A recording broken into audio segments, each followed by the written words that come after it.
नमस्कार दोस्तों, मैं हूं निरंजन कृष्णा और आप देख रहे हैं सब पर नजर। चकमंजू गांव की बदहाल सड़क व्यवस्था एक बार फिर सरकार के खोखले वादों की पोल खोल रही है।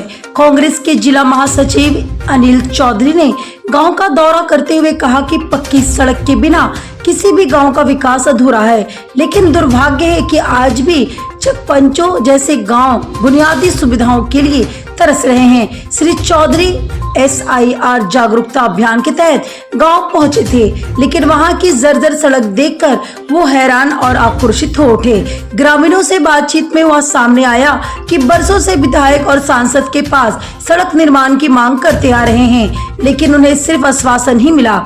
ग्रामीणों ने बताया कि पूर्व सांसद अन्नपूर्णा देवी ने भी सड़क के लिए अपने फंड से ठोस पहल नहीं की, बल्कि सिर्फ राज्य सरकार को अनुशासन कर अपने कर्तव्यों की स्थिति कर ली थी। नतीजा यह है कि आज भी गांव के लोग कीचड़ और सख्त हाल रास्तों से गुजरने को मजबूर है। स्थिति इतनी भयानक है कि सड़क खराब के कारण कई परिवारों के शादी विवाह तक टूट चुके हैं। यह सिर्फ एक सड़क नहीं, बल्कि गांव के सम्मान, भविष्य और सामाजिक जीवन का सवाल बन चुका है। गांव वासियों ने अनिल चौधरी से इस समस्या को गंभीरता से उठाने की गुहार लगाई है, जिस पर उन्होंने आश्वासन दिया है कि इस मुद्दे को जोरदार तरीके से उठाया जाएगा और जब तक सड़क नहीं बनेगी तब तक संघर्ष जारी रहेगा। यह सवाल अब सीधे जनप्रतिनिधियों से है, आखिर कब तक चकमंजो गांव के लोग उपेक्षा और बदहाली झेलते रहेंगे। लगातार प्रयास कर रहे हैं, जो भी गांव है, जो भी क्षेत्र है, कहीं भी जो भी टूटी फूटी सड़कें हैं, उनका कहीं ना कहीं लगातार आप आवाज़ उठा रहे हैं और हर गांव के समस्या के जो भी लोग रहते हैं उनके साथ आप खड़े हो जाते हैं। तो आए हैं, चकमंजो आए हैं, कैसा आपको लगा, क्या मुद्दा है आपका? देखिए, चकमंजो का लोगों का लगातार कई सालों से मांग है। मुझे लगा पिछले साल भी लगातार रिक्वेस्ट किए कि आप सिर्फ मेरा गांव आके देखिए स्थिति क्या है। तो जो मुझे समझ में आया इस गांव में रियल में यहाँ पे कहीं ना कहीं पक्षपाती काम हो रहा है। पक्षपाती इस रूप में कि यहाँ पे बराबर बीजेपी के विधायक जीतते हैं और इन लोग को ये कह के इनका काम को इग्नोर कर दिया जाता है कि यहाँ पे तो अल्पसंख्यक लोग हैं, मुस्लिम लोग हैं, तो वो लोग तो हमको वोट नहीं देते हैं। लेकिन सही बात बता दूं तो अल्पसंख्यक यहाँ पे कम ही, अल्पसंख्यक मतलब कम ही है, ज़्यादा तो हिंदू हैं। अब वोट देने वाले बीजेपी के बहुत लोग हैं, लेकिन इससे पहले भी देखे होंगे कि जो विधायक रहे हैं बीजेपी के रहे हैं, अभी भी वर्तमान विधायक बीजेपी के रही है। तो इन लोग के मतलब इस गांव के साथ भेदभाव कर रहा है कि नहीं, आपका वोट नहीं मिलता तो आपका रोड भी हम नहीं बनाएंगे। तो ये कहीं मुझे लगता है कि बहुत गलत बात है। आप विधायक बनते हैं तो पूरे क्षेत्र का विधायक होते हैं, सबके लिए आपको काम करना चाहिए। तो ये समस्या मैं देखता हूँ इस गांव में, सामाजिक समस्या भी हो रही है। आदि रोड नहीं है तो कई रिश्ते यहाँ तक लोगों का टूट जा रहा है कि हम उस गांव में रिश्ता कैसे जोड़ेंगे, वहाँ तक तो सही से रोड भी नहीं है। हॉस्पिटल जाने में कभी भी जब कोई गर्भवती महिला हो जाना हो तो उनके लिए यहाँ पे एम्बुलेंस आने को तैयार ही नहीं होता है कि उस गांव में रोड नहीं है तो हम वहाँ तक जा नहीं पाएंगे। आपको पहले तो मेन रोड तक जैसे भी लाए, खटिया में लाए, जैसे भी आप उस तक पहुँचिए। और दूसरी बात, यहाँ की बच्चियाँ हैं जो पढ़ने के लिए छोड़ देती है, ऐसे रोड में जाना ही नहीं चाहती है। तो देखिए, पढ़ाई का भी रेट इसका कारण से कम होता है। तो मैं मांग करूंगा यहाँ के विधायक महोदय से, यहाँ के सांसद महोदय से कि आप जितना जल्दी हो सके इस रोड का निर्माण करवाइए। यहाँ के लोगों का इसी में भलाई है। आप लोग, आपसे कुछ भी नहीं मांगता, ये लोग सिर्फ रोड आपसे मांग रहा है।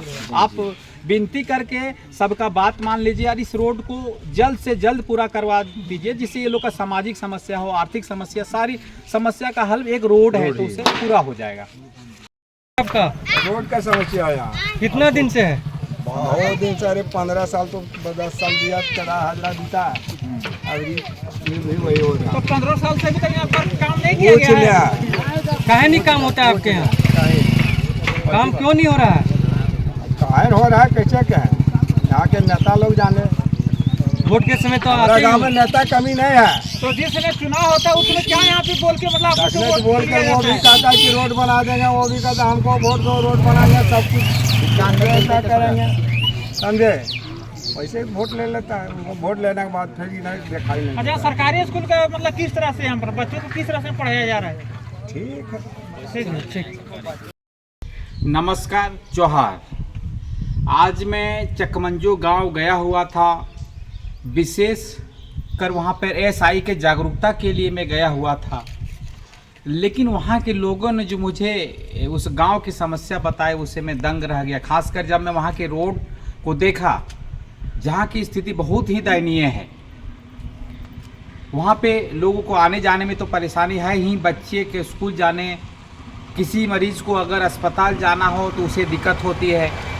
गाँव के लोग ने मुझे बताया कि हम लोग कई सालों से यहाँ के विधायक, यहाँ के सांसद महोदय से भी प्रार्थना किया है, विनती किया है, लेकिन इसकी कोई भी सुनवाई, सिर्फ आश्वासन के और कुछ भी नहीं मिला है। पूर्व में मुझे पता चला कि माननीय सांसद अन्नपूर्णा देवी जी ने 2022 में एक अनुशंसा पत्र सिर्फ मंत्री जी के नाम से जारी की थी। वो चाहती तो अपने मद से उस गांव के सड़क बनवा सकती थी, लेकिन एक सिर्फ अनुशंसा पत्र है मंत्री जी के नाम से वो जारी की थी, लेकिन अभी तक उस गांव में सड़क नहीं बन पाना कहीं न कहीं यहाँ के विधायक, यहाँ के सांसद के मुंह पर कालिक पोतने जैसी है, क्योंकि इन प्रतिनिधियों के बावजूद उस गांव में सिर्फ पक्षपात हुआ है, उस गांव के लोगों को किनार कर दिया गया है। तो मैं मांग करना चाहूँगा कि चकमंजो गांव में जो सड़क अधूरी पड़ी हुई है, टूटी फूटी है, उसकी मरम्मती किया जाए, या तो उस सड़क को जल्द से जल्द बनाया जाए, जिससे उस गांव की जो विकास की गति धीमी हो गई है उसमें रफ्तार आएगी और बच्चे पढ़ने लगेंगे। इतना कह के मैं अपनी बातों को विराम देता हूँ। जय हिंद, जय भारत।